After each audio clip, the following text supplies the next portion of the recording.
Sehat Ustaz, alhamdulillah Ustaz, mabruk. Semoga diberi kesehatan, kelancaran, keberkahan dan juga dakwanya diberi oleh Allah. Allah akan mencetak Ustaz Abdul Somad yang lain. Berat, biar aku aja. Oke, Masya Allah Ustaz. Ini beda masalah ini, Ustaz Abdul Somad ini beda. Kata-katanya itu yang beda. Yang kedua kita sapa akhina fillah Kanjeng Ustaz Salim Afillah. Halo Ustaz. Masya Allah. Ana masih ingat yang waktu kita di peresmian buku antum, alhamdulillah itu halaman 115 itu masih tamat. Sukses dengan buku-buku antum Ustaz. Alhamdulillah sukses juga dengan dakwah antum di Merbabu yang akan kita bahas saat ini. Dan semoga Allah memberi kesehatan keberkahan kepada antum. Jazakumullah khair sudah hadir bersama kita di sini.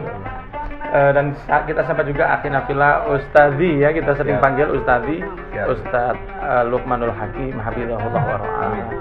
Yang kita tahu beliau sering untuk memberikan motivasi khususnya kepada para agniya untuk bisa meluangkan harta mereka untuk mereka panen sendiri di yaumil qiyamah. Sukses dengan munzalannya, sukses dengan baitul malnya, nanti akan kita bahas bareng-bareng di live. Nanti di kamar. Ya kan nanti masuk pokoknya. Canggih loh. Beda. Modern ini. Oke, Ustaz. Enggak samang ini. Enggak ketinggalan zaman. Oke, topik kita pada podcast pertama ini adalah para asatid yang internasional outside dan tradisional inside. Ustadzi, para asatid yang saya hormati, Ana alhamdulillah kenal antum kurang lebih sekitar 5 tahunan. Dan pertama Ana melihat antum ini, awalnya Ana pikir antum ini adalah orang-orang yang bukan seperti Ana ya. Ana pikir kalau Ana emang orang desa. Ana asli dari kota Lawang di kaki Gunung Arjuno. Ayah saya mengajak saya untuk dakwah ke beberapa pelosok pegunungan. Saya pikir orang sekelas Ustaz Salim yang go to Hamburg, Utrecht, Ustaz ya, nggak seperti satu Ustadz itu yang baru ke Hongkong aja ditolak ya. Tolong yang luar negeri nggak usah disebut. Ini parah ya. Ini parah ini. Anak pikir bahwa asatid ini, anak lihat Ustadz Luqman ke Jepang, antum ke Mesir, Maroko dan Sudan ya toh. Anak pikir bahwa mungkin cuman anak yang dimudahkan Allah untuk melanjutkan kiprah dakwah saya ke pegunungan di mana jalannya masih bebatuan. Tapi ternyata setelah ana lebih kenal dari antum, apa yang ana lakukan nggak ada 10% dari yang antum lakukan. Gitu ya. Ternyata Ustaz Abdul Somad dengan daerahnya Ustaz yang biasanya antum kesana setahun sekali itu? Ada beberapa tempat Habib. Ada namanya suku Akit, ada namanya suku Laut, ada suku Talang, ada suku Sakai, ada desa terpencil Bagan Benio, ada suku Akit ini terbagi lagi, ada Talang Mama, ada Talang Gerincing dan beberapa pedalaman, dan memang kita khususkan ke sana beberapa bulan sekali.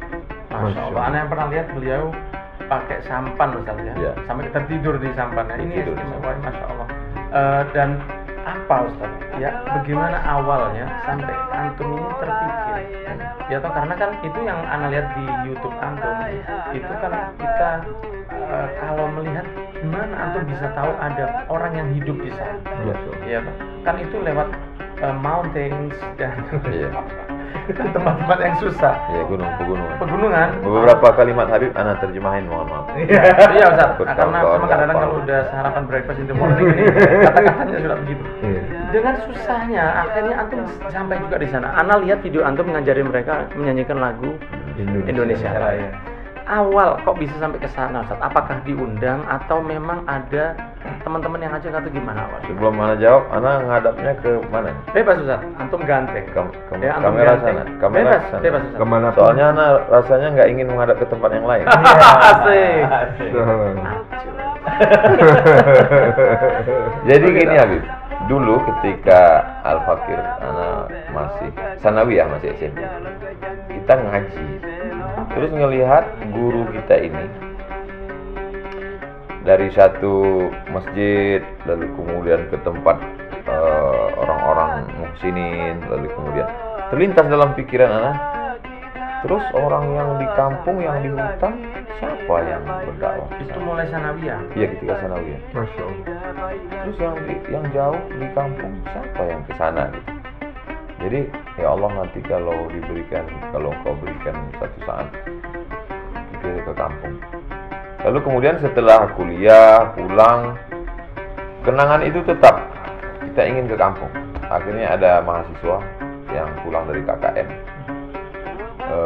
Ustadz, kami baru aja masuk ke dalam hutan begini. Kapan Ustadz ada waktu? Secepatnya. Akhirnya kita pun berangkat dari kota Pekanbaru, ibu kota Provinsi Riau. 2 jam perjalanan, kita berhenti sejenak di Pangkalan Kerinci, namanya Kabupaten Pelalawan. Kita buat tablik akbar dulu, penggalangan dana. Dana ini 100% kita bawa ke dalam. Adapun yang masuk ke dalam ini perwakilan dari ormas-ormas setiap lembaga-lembaga 2 orang saja. Dan kita umumkan bahwa makan kita dengan minyak, dengan sewa perahu, semuanya biaya tanggung sendiri, jangan diambil ini, supaya ini bersih. Lalu kemudian kita lanjutkan lagi 2 jam dari lokasi itu, kita akan sampai ke satu tempat namanya, sampailah kita ke Bali, Balilas maksudnya, nama tempat itu Balilas. Balidas. Kita tablik akbar lagi, penggalangan dana 2 kali. Belum antum ke masjid? Setelah pulang. Setelah pulang. Nah, jadi setelah 2 jam, 4 jam berhenti, habis itu jalan tanah merah, tanah liat. Setelah itu barulah sampai lebih kurang 5 jam sampai ke tepi sungai, mobil tinggalin di situ, baru kita naik perahu ke dalam. Perahu ini hanya muat sekitar paling banyak 5 orang. Itu pun kalau berat badannya ideal seperti saya nih maksudnya. Lalu kemudian setelah itu perahu, tolong jangan terlalu fokus di situ. Ini sungainya sungai batu. Lihat tanah lihat. Iya. Dilema susahnya kalau lagi hujan lebat, Banjir. air deras, sehingga susah untuk melawan arus. Kalau lagi musim kemarau, kita lebih banyak turun daripada naik, karena dia dangkal. Ya, jadi Diangkat perahunya, Pak. iya, kadang beberapa kali ini dan melawan arus. Waktu mau berangkat itu kita mesti melawan arus untuk sampai ke tujuan. Jadi kami kebetulan, qadarullah, musim kemarau, air surut, hujan rintik-rintik, tidak bawa mantel payung, cuman pakai daun pisang sampai ke sana basah. Selama berangkat jam 9 pagi, 10, 11, 12, 1, 2, 3, 4 asar baru sampai 7 jam. Dan itulah makan yang paling nikmat, Habib. Allah. Laparnya luar biasa, kedinginan menggigil. Sampai ke dalam, kita lihat hanya gubuk yang, mohon maaf, masjidnya lebih bagus lagi kandang sapi. Karena dindingnya papan yang sudah lapuk, lalu kemudian lantainya semen yang sudah retak-retak, dengan sebagiannya tanahnya udah keluar, ditutup dengan. Jadi kita awal itu datang, apa yang kita lakukan ke depan? Berarti kita mesti bangun masjid. Saya pikir pertama kita mesti bangun masjid ini, dan di depan itu terasnya mesti luas, supaya ketika kita datang kita bisa tidur di situ. Itu berarti antum berangkatnya setelah subuh dari Pekanbaru. Udah berhari-hari tuh. 2 hari. Hari pertama kita berangkat pagi di pegang tablik akbar ini, nginap dulu, tinggalkan mobil, baru malamnya kita nginap di tempat masyarakat. Kemudian mau wudhu mesti turun ke bawah. Ke bawah dengar suara. Malam itu kita ditemanin sama Pak. Dengar suara. Saya tanya, suara apa, Pak? Itu suara harimau, Pak. Loh, kok suaranya gitu? Ya malam memang gitu. Kita ini sekarang sedang di tempat perlindungan harimau Sumatera.